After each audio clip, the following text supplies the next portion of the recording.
શું તમે પણ ધોરણ 10 પાસ પછી આઈટીઆઈ કરેલું છે, એટલે કે 10 પાસ પ્લસ આઈટીઆઈ પાસ છો, તો આ ભરતી ખાસ તમારા માટે છે.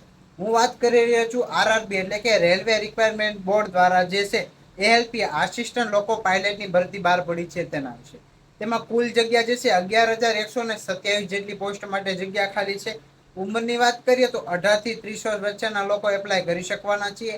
અને સરકારી ધારાધોરણો અનુસાર જે છે તમને છૂટછાટ પણ મળી જવાની છે. લાયકાતની વાત કરી લઈએ તો તમે ધોરણ 10 પાસ પ્લસ આઈટીઆઈ કરેલું હોવું જોઈએ, અથવા તો ડિપ્લોમા ઇન એન્જિનિયરિંગ 3 વર્ષનો તમે જે છે તે કોર્સ કરેલો હોવો જોઈએ.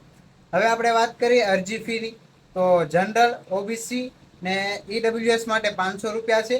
જ્યારે એસસી એસટી ને ફિઝિકલ હેન્ડીકેપ લોકો ને જે છે ફિમેલ કેટેગરી માટે 250 રૂપિયા ફી રાખેલી છે. તારીખોની આપણે વાત કરી લઈએ તો 15 મે એટલે કે 15/5/2024 થી જે છે ફોર્મ ભરાવાના શરૂ થઈ ગયા છે. અને છેલ્લી તારીખની વાત કરીએ તો 14/6/2026 રાખવામાં આવેલા છે. એટલે કે 29 દિવસનો સમયગાળો આપણી પાસે ફોર્મ ભરવા માટે છે. તો તમે પણ લાયકાત ધરાવતા હોય તો આ ઘણી ખરી મોટી જગ્યા માટે ભરતી કહેવાય. આમાં તમારે એપ્લાય કરવું જોઈએ. આવી જ નવી માહિતી મેળવવા માટે ફોલો કરવાનું ભૂલતા નહીં.